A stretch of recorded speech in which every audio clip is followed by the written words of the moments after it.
I'm Mark, I'm Domino. and welcome to Rock City. This week, we have a rock cinema, one of my favorite movies, and I'm sure yours, from Dusk Till Dawn.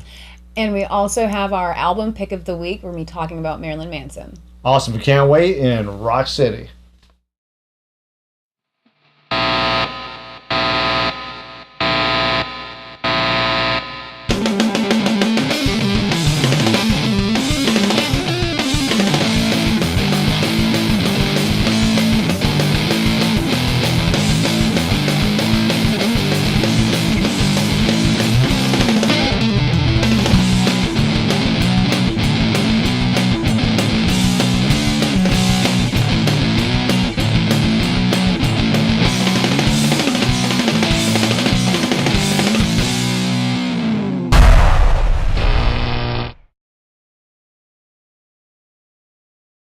Welcome to Rock City. Time now for some music news. Absolutely. Let's get started. Do it. We've got Marilyn Manson is going to be on the hit show Once Upon a Time. The producers, the executive producers, Horowitz and Eddie Kitsis, said it in a statement that they've been huge fans of Marilyn Manson and really wanted the opportunity to cast somebody whose voice could make their skin crawl, which is pretty awesome. So Manson's character is the Shadow. He was actually seen at the end of last season. His character is somebody that steals kids while they're sleeping and takes them to Neverland to steal their souls. So it sounds like a really interesting concept for his character. It does. It does. It kind of right on the lines of how he is as a person, too. Right, yeah, he's a little spooky. Yeah. Little. So yeah, that is going to be something to look forward to. What do you have? You know, just to add on to that, it's like I think it's kind of cool that Marilyn Manson, and he's very, very, like, I do not sell out. And so he must have really, really embraced his project to be on, like, to kind of narrate a TV show. And it's really cool. It's been 2 seasons. This isn't the first time. Yeah. Yeah. So, I mean, just that he kind of goes out there and does that and, like, puts himself out there. A lot of musicians think, oh, I'm not too good, but I'm a sellout. And he does projects that he really believes in. So. Right. I think that's very cool. And I got, speaking on music news and a lot of Halloween stuff, Kiss and Alice Cooper have teamed up along with Motley Crue's Vince Neil.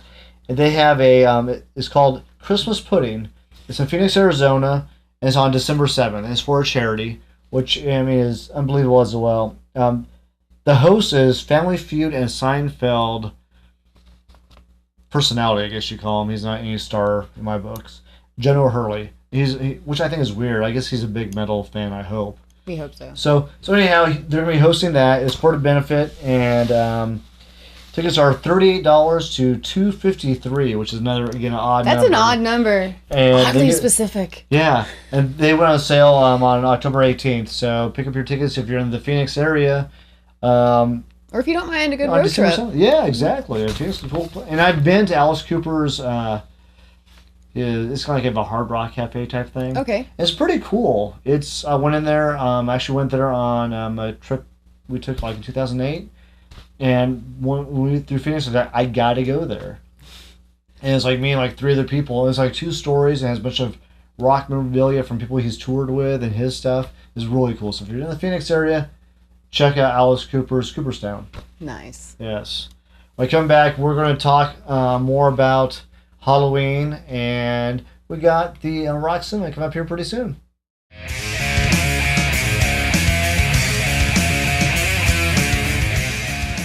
All right, welcome back. It's time now for Record Round Table, and sticking with the Halloween thing, we're going to do a little Marilyn Manson. Yes, we are. What's your favorite Manson? I know it's kind of broken down. Mine is as well.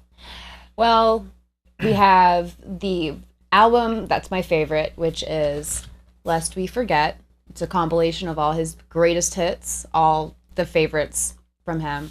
And the first album that I ever listened to by him that got me into him is his first album, Smells Like Children, where he covered Sweet Dreams by the Eurythmics. And ever since then, have just been a huge fan. You know, me too. And I saw him back in 2004, which is kind of the weird thing was he had played the night the Dimebag died. Mm-hmm. And I didn't know that till I was on my way home. So I still kind of, think about that concert, when if I hear either Damage Plan or I hear some Marilyn Manson. Right. Because it is kind of the same That's one of those where were you moments. Right. Yeah, exactly. And unfortunately, it's kind of a weird bad Yeah. one. But my favorite one is Golden Age of Grotesque. And it's because even though I was in with him, like with Antichrist Superstar and the Hollywood, this one was kind of spoke to me on a different level. It's just more kind of everything just kind of came together for him. I thought the other one, like Antichrist, is really cool because it's kind of like a concept album. It has a whole theme going through it, but this one is just a little more dirtier, a little heavier, and a little more industrial. And just for me, just like it's just like right there. I was about to say it is super dirty, but he has a common theme in the album because it's all super vaudeville. It is. You're right. It's super vaudeville, like everything. I mean, not everything, but there's definitely like some circusy, like sick, dark, dirty circusy moments. I agree. In a lot of the songs. Yeah. So even though it's not a totally different sound for him, I guess, but he still kept a common unity throughout everything. He did, and also it came with the Deluxe had this movie in there that he directed. Mm-hmm. It was in. It was like totally messed up. I mean, uncomfortably messed up. Yeah, and even in a lot of the videos for the songs on Golden Age of Grotesque, they all have like an old school vaudeville or old school military motif. They do. Yep. And I think it's just he just added to his mystique back then. Yeah. Because he was trying to, for a long time, there was like this mystique of Kiss and, then Slayer and then King Diamond and Black Sabbath. They all had this mystique. It'd been a long time since that mystique had been like really in the forefront. Right. He brought it back. Mm-hmm. I mean, he brought it back to like, you're like, oh, is he this person that kind of like does weird shit? Right. Did he really like... Did he kill all those puppies at that concert? And Columbine, he's accused for the Columbine shooting. Yeah, no. It's like, come on, the guy's an entertainer, and he knew as soon as that stuff happened, it's like, oh, this is... His job is to create news. Right. That's his job, so... So it was so that's what that one just like kind of clicks with me.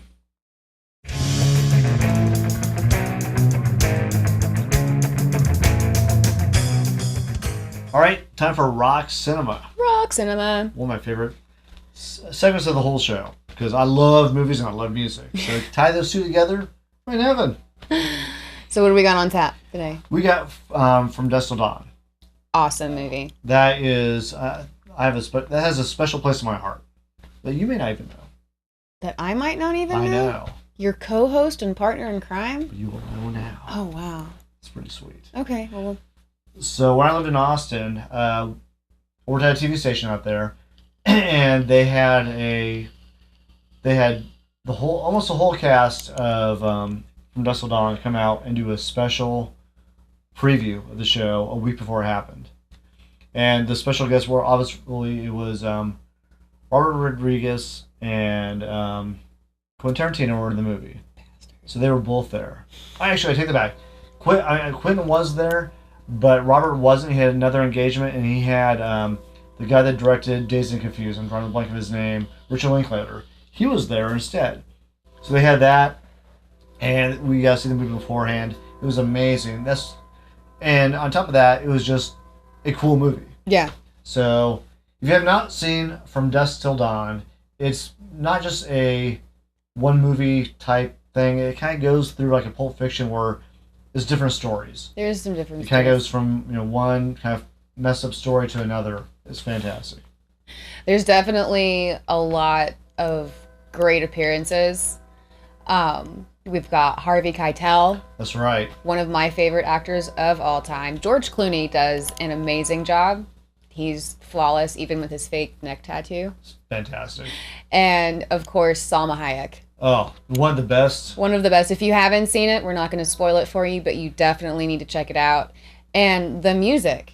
The music is Tito and Tarantula. Yes, I have that. It's I've amazing. Seen them before in concert, and they are unbelievable. I don't know why they're not huge, and I'm sorry if they're not even around anymore. They're fantastic. I think they are still. Are they around? I don't know if they're playing, but I think they're still around. Because Robert Rodriguez got them into the movie. Yes, he's such a big fan, and it's just that soundtrack just made me a huge fan of them. And it fit the movie so well. It did, And they were the backing band in the movie as well.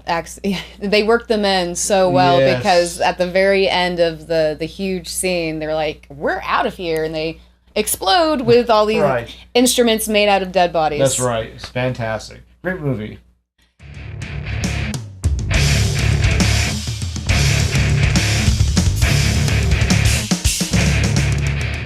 All right, it's time for Rock and Roll DNA. I think it's become kind of an intense overall look on how we are as, just not rock and roll fans, but music fans. What, like, from, way back, that kind of developed you as a music fan and kind of brought you where you are now. Oh, wow. I'm glad I wore my comfy pants if I'm going to be breaking a mental sweat on this. My musical taste really doesn't have one specific, like, I like a lot of different kinds of music. That's and I'm cool. always looking for something that's unique, that's different, that might have different combinations of instruments or vocals or anything. Yeah. Like, one of my favorite bands of all time is Skindred. It's reggae death metal.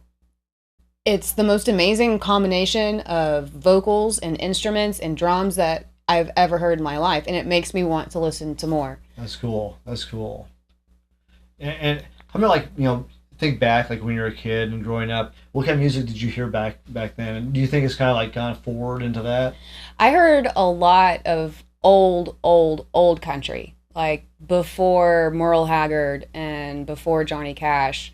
Oh, cool. Just old stuff before there was actual outlaw country. Right. It was like the Wilburn Brothers and Ernest Tubb and Boxcar Willie and Joe Nickel and the Five Pennies, stuff like that. And you wouldn't believe some of the lyrics that were in those songs. Yeah. There's an old country western song where the man talks about going on a walk with a young lady, picking up a stick, beating her over the head with it, and dragging her body off in some bushes. It's pretty intense. Yeah. I was listening to that song with my mom in the car, and I said, "Mother, this is the music you produced?" Because my mother was in the music business. Oh, really? She How produced cool. Tony Douglas, Dolly Parton. She produced Really? a lot of the big names. That's very cool. So you got that Nashville kind of influence. So we going were forward, we were listening to this in the car, and I was like, "This is the music that y'all listened to back in the day." And you complain about mine. You say my music's too violent, but this was in the top 40 for like 3 weeks. Right. So it's kind of funny to see how that motif has transcended generation after generation of music. But that's so cool. So now you had that part in you. Right. For that. So now let's say let's kind of like go forward a little. Like when you're a teenager. So what did you listen to when you were a teenager? When I was a teenager, my music was limited because my mother was super like sheltered helicopter parent. Right. So I had to listen to a lot of country. But when I was able to, I would change the station on my radio, and I would always listen to 102.1. So I listened to a lot of the grunge and stuff that was out in the 90s, Alanis Morissette, those kinds of things. And I remember the first advertisement I ever heard for Edgefest and thinking, how cool would it be if I could go and see all of those bands? Right. Yeah. All at once. That's pretty amazing. And that was like my first introduction to live music and this whole other... Because up until that point, I was only listening to the music. I really wasn't exposed to concerts at that point in time. It's a totally different experience at that point. It really is a different ballgame. It leaps you into a different arena at that point. Mm-hmm. And you understand it's different culture. Because hearing a song on the radio and then hearing it sung live, two totally different things. Well, you're hearing it and seeing it from the heart and right. the soul. And you see that kind of like come forward, where when you're listening to an album, especially now everything's processed and all that crap, but not so much back then. It was a little more, everything was organic. Like raw and grungy. Yeah. Now I understand why they call it grunge. Yeah, exactly. Okay, so let's go from, so you got your country. Right. And then you got, a little more of the, outlaw country, and you can see where your parents are kind of going from. And you knew there's a rebel side of you because you already started listening to other stuff. Right. So where'd you go from there? I went straight to punk.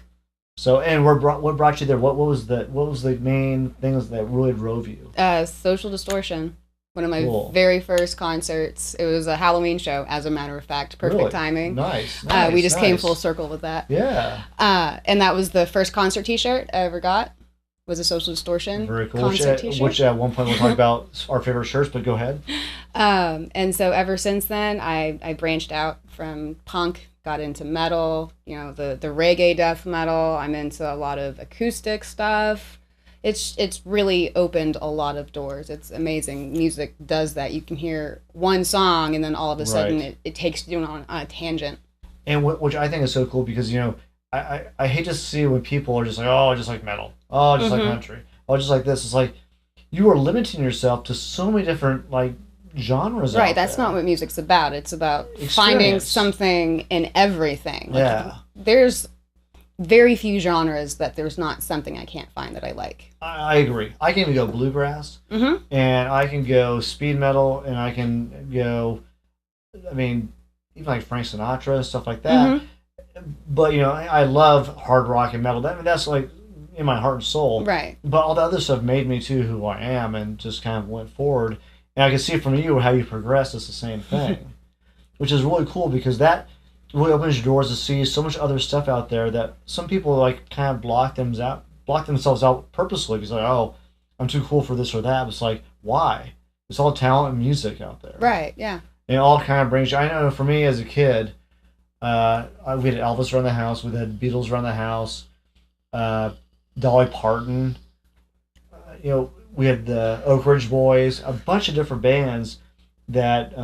The Animals and stuff like that. My dad was big into, and I still have a couple of his albums. I have this Rolling Stones album. This is a weird story. I just looked at it the other day. I was going to hang some more stuff in the rock room. It used to be really, really warped. Like, I mean, since I was a kid, it was like just Unplayable. warped. And I had moved. I had left some of my albums, unfortunately, out in the garage. It's perfect now. It's like perfect. You have a rock and roll poltergeist. Yeah, it's like there's no warp at all. I mean, this thing was like waved. It's like perfect. I bet if you play it backward, there's like some secret message. I'm going to for Yes. Halloween. The rock gods Yes. have sent you a mission. As Rolling Stones, I think it has on their. So I'm sure some sympathy for the devil for the Stones, but anyhow, it is really cool. But my parents had really kind of influenced me, music wise, since I was, a child, and so I kind of did the same thing with the whole kind of country, and also there's some pop in there, but early on I got into rock. My dad's a big Bob Dylan fan. I'm not, but I always respected the poetry and how that kind of went. Right, his style. Yeah. And I got that my dad was like going to shows, even though it was kind of rebellious at that point. So that was cool. So I kind of respected that. I'm not a fan of his for the most part, like his son better, but all that stuff kind of brought me, like got into Kiss and then got into harder stuff. Then kind of I worked at a radio station that had bluegrass, and I love bluegrass, which is weird, but it's kind of like speed country metal. Yeah. It is. Have you ever watched someone play a steel? It's insane. It's It insane. Like Earl Scruggs. I don't want to that, know yeah. about the calluses on your hand. Right. I don't even. Yeah, that's just like, you think those guys and Slayer, stuff like that, play fast? Listen to bluegrass. Man, they will tear your ass up. Seriously. And, I like other stuff too. I like the blues. I love Stevie Ray Vaughan. And I like some new age stuff. And I love Jimi Hendrix, which kind of goes back to the really early blues. But, all in all, every day, more than likely, I listen to more heavy stuff. But all that stuff's back there. Oh, Jimmy Buffett, though. I'm a huge Buffett fan, no matter what. You're a parrot head? Oh, yes. Parrot with horns. Wow. Yeah, I've been actually 12 shows. I've only missed, since I've been in Dallas, which has been 12 years, I've missed two or 3 years. That was it. Yeah. Wow. Yeah. That's dedication. It is dedication. It's hardcore. Yeah. So parrot head, like metalhead. a parrot with horns. I listen to Buffett every morning, by the way. That's like your Eye of the Tiger moment. It is, yeah. I want to make him coffee. It's like Buffett. It's your action sequence. It is. Okay. But yeah, that I think is really important. Like, you kind of look back and see where you came to now. Right, Yeah. exactly. Got to know where you've been and know That's where you're right. going. So that's an extended DNA this week.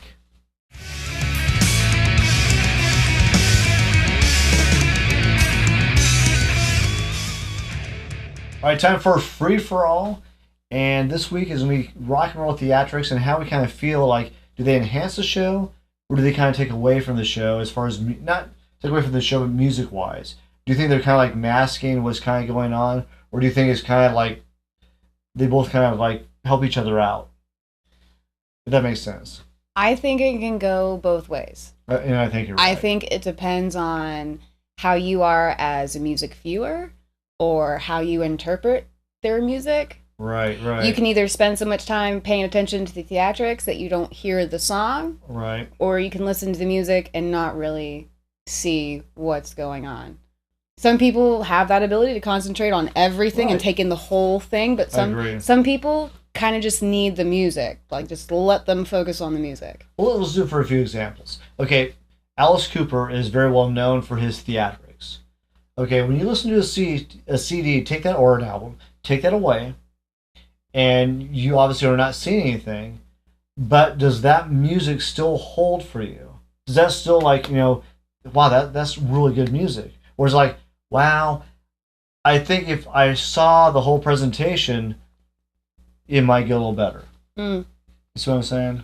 Yeah, that totally makes sense. Yeah. And as far as Alice Cooper, yeah, I could totally just listen to his music without seeing a show. And I'm with you too. Because every time I hear him, I just think about the things that he does on stage. Right. Because his stage persona, you can definitely hear it in his voice. I agree. And that kind of comes through. And another band, I'm probably a majority, but I think there's some people out there that may not agree with me, but Kiss. Because I grew up on Kiss as a little kid. I love their music. But I mean, their stage show is like another level. Unbelievable. It just kind of takes that to a different level. But their music to me will always speak to me. A lot of people think it's like, oh, the music is just kind of like blah blah. It's like, no, to me, like Destroyer, Rock and Roll Over, Dress to Kill, the first one, Hotter Than Hell, and Love Again, all are just amazing. So I think in that respect, it just kind of just enhances the whole experience. Like Rob Zombie. Oh, you stole it from me. Oh, I'm sorry. Go ahead. Tell me what you think I was just about to ask you, do you go to Rob Zombie to see the music? Or do you go to Rob Zombie to see the show? So what do you go to see him? I go for both. I do too. Because I'm a fan of his movies and I'm a fan of his music. I was a fan of his music first. Right. Before I ever saw any of his film. Right. So his music has always just that's been something that I've been drawn to. Right. But going to a show and seeing the shows that he puts on, either when Sherry's there or whatever else is going on, is like a bonus. Because whatever they do just accentuates the music. Right. Because his music already stands alone. You're right.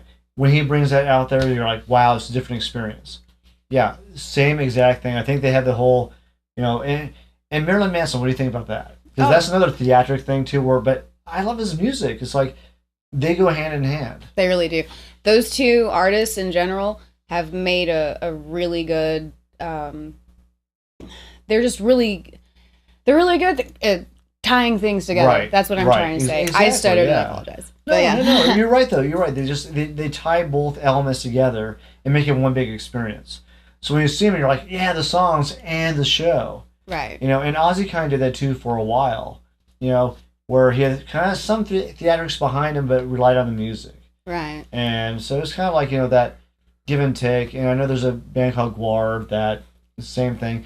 I have heard they're great. I've never seen them. I really have never listened to their music. Yeah, me neither. So, you're on the same page? I couldn't tell you one of their songs. No. But all I know is I've heard people going to their shows and getting covered in paint. Right, so. and enjoying it. And I guess if that's fun for you, that's fun for you. But it seems like there's also sometimes when whatever theatrics they've decided to put on just doesn't mesh, it doesn't jive, and you're just like, what the fuck? Right. Like, what are you doing? Right. You just have some shit going on for the sake of having shit going on. And I'm not going to say from a personal experience, but I think War might be that thing because, I don't know any songs out there that are even, popular, period. And I'm just going to say, if I go to your show and you ruin my fucking clothes, I'm not coming back. You got something to answer to, right? Unless it's fake blood. Yeah. But if you're just spraying me with neon paint, I'm sorry, you can go home. Right. And I agree with you, because at that point, it's like, it just was ridiculous. And I haven't seen him either, so I don't know, but I've never had any desire to see him, because the thing to me, it seems it's so much all on theatrics and little music. Because if the music was really a big thing with them, you have heard at least one song. Yeah. Say, oh, I've heard whatever. But you don't. There's nothing It might be one of those situations where I've heard one of their songs and I just don't know it's them. I doubt it. Really? Okay. I doubt it. Thanks for your honesty, though. You're like, no, this is not that, Domino. I'm sorry. Yeah, I just don't think so. So I think those are the ones that kind of use that as more of a crutch. Right. and not the music has really got them, forward. They can be great musicians, but I think they're relying on that and not a balance. Right. And Invite me to an acoustic War show, and we'll see what's what. You know what? Exactly. If Kiss can do it, War can do it. There's your challenge, Guar. That's right. Let me see an intimate acoustic show from you, and I'll give you a fucking chance. That's right. Otherwise, no.